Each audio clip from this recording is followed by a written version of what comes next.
For somebody who's just starting out, how do I buy my first multifamily deal?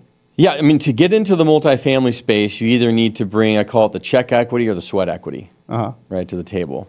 Some people can do both, but if you don't have the check equity and the cash to bring in it, then you have to have the knowledge to be able to bring to the table. That's very valuable for somebody that maybe has capital. So, to find multifamily deals, you either go direct to the seller, someone like me that owns them, or direct to the brokers who have access to them. Because you got to find the good deals. I mean, that's step number one. So, most people that are probably listening to this podcast don't have a ton of capital to get started. So how would somebody implement like the sweat equity portion? Like, where am I going to look to find these multifamily properties? Yeah, so if you, and I always tell people when you're getting started, start in the 10 to 30 unit space, so under 50 units, because you're dealing with mom and pop brokers, mom and pop agents, mom and pop sellers. They'll deal with newbies. They'll deal with people that don't have a lot of capital. The lenders will actually call you back. The brokers will call you back. You're just dealing in a space where people expect newer people. Got it. So you want to start there, 10 to 30 units for your first one. And in that size, you can raise capital because there's enough zeros in it where it makes sense for investors to come into your deals too. To where now maybe you can bring $15,000 to $30,000 out of pocket and have control of a $2 million multifamily deal. So elaborate on that. So I just need to come up with like 10 to 15 grand. How would I get into a multi-million-dollar deal at that point? Let me give you a perfect example. Our first syndication was a 27 unit in Kansas City, Missouri, and that was in 2018. It was a $2 million deal, put about $300,000 in renovation to it, and then another 100 and something thousand in closing costs. So we're all in $2 million and change. We brought in about $65,000. So because we had to raise, I think, a total of 800 grand for that deal. Got it. We brought in I brought in 65K, like physically into the deal, raised the difference, which was 700 and something thousand. I got an acquisition fee though for bringing that deal together, about 45 grand. So my out of pocket was 20K, right? And now I had control of a 27 unit multifamily deal in Kansas City, Missouri, right? That's awesome. And so that's how you would take something like that down. Getting the loan is the easiest part, because if the deal makes financial sense, the lenders are underwriting the property, not you. So your credit score is not nearly as important. I mean, as long as you have in the 600s, you can probably get a loan. And as long as you're not a fraud, you can probably get a loan. And people will invest with you. I mean, if the deal makes sense, and if you have a pitch deck that explains what the deal is reasonably well, and people like and trust you, like the money will find itself. For sure, and that's what we tell people in the single family space too. It's like if you have a good deal, the money's the easiest part to get. If you have a shitty deal, you're not raising any money. Of course. People are like, I don't know people. I don't know friends and family. I don't know anybody with money. I said, trust me. Go secure a deal that makes financial sense. And when it does, the money will find you, because it always will. Because everybody wants to invest in real estate. That's not your problem. Everybody wants to. Go find me somebody. Go talk to anybody in the street. Do you like to invest in real estate? Yeah, if I had the money. Or yeah, if I had a deal. Everybody wants to. That's not your problem. It's just, do you have a deal that makes sense?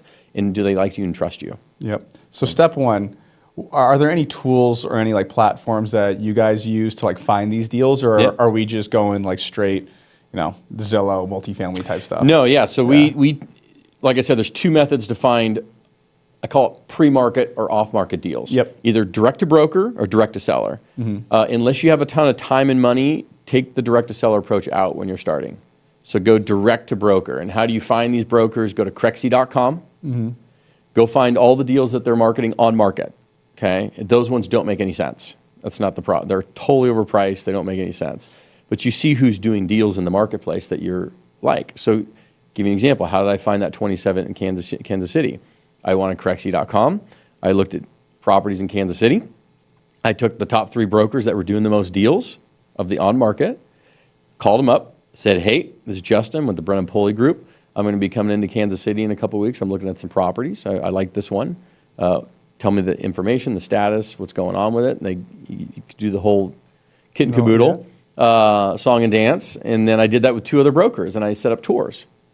And I said, I don't care if the deals don't make sense or not. I'm going to go there. I'm going to meet them, get belly to belly, eyeball to eyeball. And then in that conversation, hey, John, look, doesn't look like this deal is going to make sense, but I'm sure you have some other deals, some stuff that's going to come to market soon, you know, pre-market stuff. Like, can I get access to those? Because we're going to buy, and I'd love to buy through you.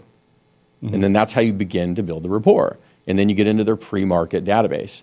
Because if you take all the properties, only the ones that are on the websites, it only represents about 40% of the actual inventory. 60% is pre-market, or more, or more. And that's where the real deals trade. But then people ask, well, how do I get access to them?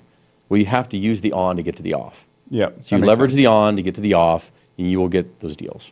Yeah, and it's honestly, like, correct me if I'm wrong, but real estate is pretty simple. Like, especially when it comes to, like, whether it be single family, multifamily, it's all about relationships, getting in front of somebody, getting in front of the right people. So just like you did, you know, what we tell our students to do when it comes to like single family homes, it's like when you're trying to find a buyer for a property, same thing. We have our softwares. We start looking at which LLCs are coming up multiple times. Then you should pick up the phone and call. Because those guys are transacting the most. Exactly. They're doing the most deals. And so we're like, okay, like this, 123 LLC is, you know, doing 10 deals in the last 6 months. They're probably one of the bigger buyers. They're buyers right now. Yeah. Gotcha. And so that's like one of the strategies that we use for single family. Do you use like Investor Lift and stuff like that? Well, yeah, Investor Lift's like 30 grand. And so for the starter investor, they wouldn't have access to it, but we do. Okay. So we use that. And that's to buy or to sell? To sell. To sell. So basically, because we buy houses nationwide now, right? Yeah. So we'll go in, let's say in Illinois, right? Like we get a property in Chicago, we lock it up, and then we put it on Investor Lift for people to like see the deal. Yep. Now that's like more of like a inbound approach. Yeah, now, wholesale approach? Or? Yeah, okay. Yeah. So we're wholesaling the deal. But if we can't, for whatever reason, there's not a lot of interest, then at that point we have our own software, and there's a lot of them out there. There's PropStream, Batch Leads. We have our own called Wealthy Deals, where we will then go into an area, just like I mentioned, and we'll type in the zip code.